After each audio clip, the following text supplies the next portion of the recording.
ये आकाशवाणी है। प्रस्तुत है कार्यक्रम सुर्खियों में। इसके अंतर्गत आज सुनिए, दालों और दूसरी खाद्य वस्तुओं के उत्पादन को बढ़ाने के लिए सरकार द्वारा उठाए गए कदमों पर चर्चा।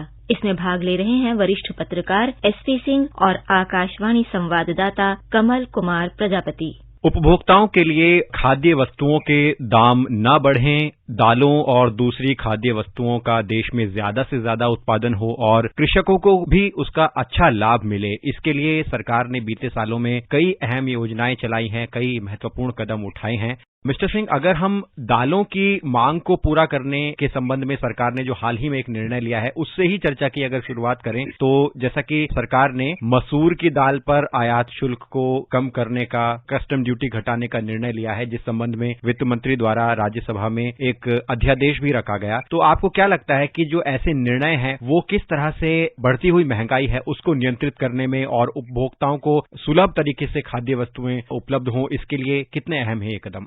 इस देश में उपभोक्ताओं के लिए खास तौर पर खाने पीने की चीज यानी खाद्यान्न की कोई कमी नहीं है। हाँ, निश्चित रूप से खाने के तेल और दाल की कमी बनी रहती है। हालांकि पिछले 5-7 सालों में सरकार ने जो प्रयास किए हैं उसके चलते दाल का उत्पादन हमारे देश में इतना ज्यादा हो गया है कि हम आत्मनिर्भर अपने को कहने लगे थे पिछले साल तक। इस साल अचानक ऐसी स्थितियां आई कि दुनिया के दूसरे देशों में और कि जो कोरोना इस बार जिस तरह से उसका प्रकोप हुआ है उसके चलते लोगों में एक जागरूकता आई है प्रोटीन को खाने के लिए। इसलिए प्रोटीन से संबंधित जितनी भी चीजें हैं उनके सबके दाम बढ़े हैं और डिमांड बढ़ी है। उसमें जो लोग शाकाहारी हैं उनके लिए दाल प्रोटीन का सबसे प्रमुख स्रोत है और यही वजह है कि दाल की मांग में इजाफा हुआ है और जो उसी मांग बढ़ने के चलते दाल की कीमतों में तेजी भी आई है। 2.5 करोड़ टन हमारी कुल डिमांड है पूरे देश की और इस साल जो उत्पादन हुआ है 2020-2021 के दौरान वह भी लगभग 25 करोड़ टन से ज्यादा ही है, कम नहीं। जब लगा कि डिमांड बढ़ रही है तो इस सरकार ने पहला कदम उठाया इस देश में कि सबसे पहले स्टॉक लिमिट दुकानदार की, चाहे वो रिटेलर हो, चाहे वो थोक व्यापारी हो, आयातक हो, सब पर एक तरह का लगा दिया कि कौन कितना दाल का स्टॉक अपने यहाँ रख सकता है। इससे ज्यादा दाल रखना गुनाह यानी कानूनन अपराध माना जाएगा। इसको देखते हुए दाल की कीमतों में थोड़ी कमी आई, लेकिन अभी जो सरकार ने कल संसद के पटल पर अधिसूचना रखी, लेकिन मसूर की कीमतें पिछले साल के मुकाबले अगर आप देखें तो 1 अप्रैल को जो दाल 75 रुपया किलो थी वो बढ़कर के 80 से 85 रुपए हो गई थी। इस कीमतों को कैसे काबू किया जाए, सरकार ने पहला काम किया कि जो इम्पोर्ट होता है, जो बाहर से दूसरे देशों से जो हमारे यहाँ दाल मंगाई जाती है, उन दालों पर जो ड्यूटी लगती है, हमारे यहाँ इंडिया में 10% लगता है, उस 10% को सरकार ने हटा लिया है। एक और स्टॉक लिमिट लगाया, दूसरे ओर इम्पोर्ट ड्यूटी घटाई ताकि उपभोक्ताओं को उसके जेब के हिसाब से सस्ती दाल उपलब्ध हो। लेकिन इस बात का भी ध्यान रखा कि किसानों की उपज का बेहतर मूल्य भी मिले। इसीलिए सरकार ने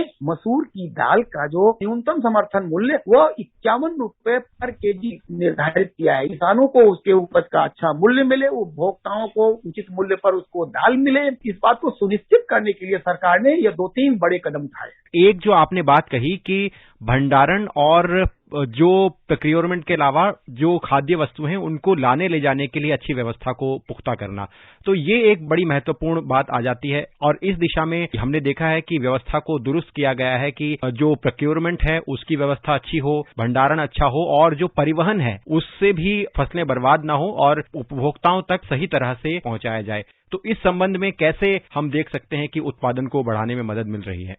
सरकार की पूरी कोशिश होती है कि अनाज का जो उत्पादन होता है और खेत से खलिहान तक और खलिहान से मंडी तक, मंडी से किसान के और उपभोक्ता के रसोई घर तक, तो ये पहुंचाने की एक लंबी चेन है। इस चेन को कैसे सुरक्षित बनाया जाए और कैसे सुनिश्चित किया जाए कि इस दौरान किसी भी तरह की फसल पर कोई नुकसान न हो।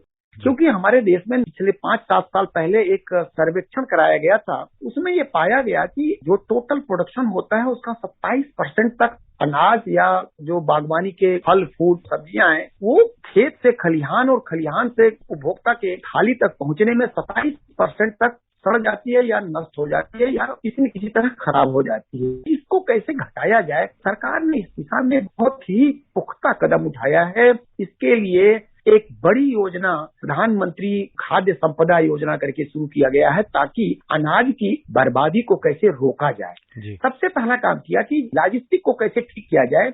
ऐसे गोदामों को जो पहले गोदाम बने हुए हैं ऑलरेडी, उसमें ही हमने उनकी भंडारण क्षमता को 20% तक बढ़ा लिया है। दूसरी, जो बाहर अनाज रखा जाता है साइंटिफिक तरीके से रखा जाता है, जिसमें अनाज के बर्बाद होने या सड़ने या भीगने के चांसेस नगण्य होते हैं, बहुत कम होता है। लेकिन थोड़ा अनाज ऐसा होता है जिसको अनसाइंटिफिक वे में रखा जाता है, जिसको तिरपाल से या किसी तरह से ढक के रखा जाता है। जो भारतीय एजेंसियां हैं, इनकी पूरी कोशिश होती है कि जहां जो उत्पादक राज्य हैं, जहां पर गेहूं का उत्पादन होता है या चावल का उत्पादन होता है, यहाँ से जहां जो सरकारी खरीद होती है, इसको उपभोक्ता क्षेत्रों में वहां जो बने गोदाम है वहां पर कैसे शिफ्ट कर दिया जाए। तो इस बार पूरा अभियान के तौर पर चलाया गया कि अनाज उन जगहों पर अनसाइंटिफिक गोदामों में न रखा जाए, खुले में रखने की नौबत न आए। और जो ये खाद्य संपदा योजना है, इसका मकसद भी यही है कि जो भी उत्पादन होता है उसको साइंटिफिक भंडारण हो या उसकी प्रोसेसिंग हो या उसकी मिलिंग हो, और उसे ऐसी जगह पर पहुंचाया जाए जहां रखा जाए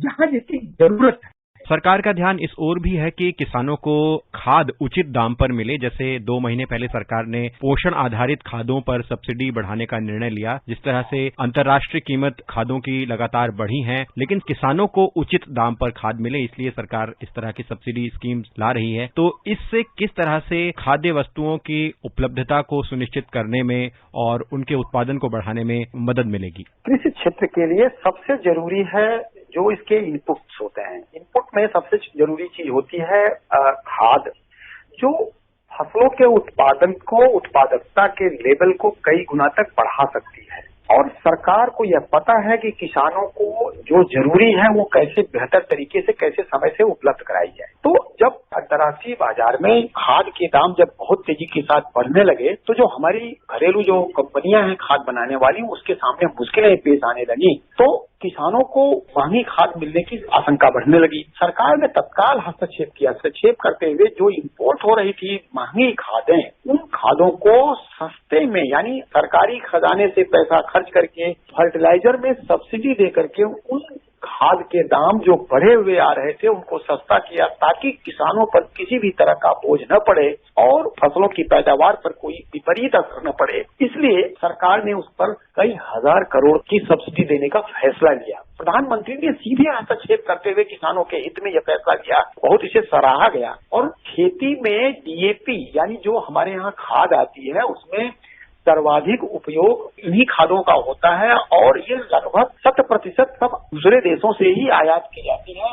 हमारे यहाँ इस तरह के फर्टिलाइजर का उत्पादन नहीं होता, सिर्फ यूरिया का उत्पादन हमारे यहाँ होता है, जिससे खाद के दाम बढ़ना और घटना ये निश्चित रूप से अंतर्राष्ट्रीय बाजार पर बहुत कुछ डिपेंड करता है। लेकिन सरकार लगातार समय समय पर हस्तक्षेप करती रहती है ताकि किसानों पर कोई बोझ न पड़े, किसानों की लागत न बढ़े और खास तौर से उनके इनपुट को लेके, उनके अच्छे बीज, इस देश में सिंचाई के स्तर को बढ़ाने के लिए हर खेत को पानी, पर drop more crop, micro irrigation, sprinkle irrigation, इस तरह की इतनी योजनाएं को सबको चालू करना ताकि हर खेत को पानी पहुंचे।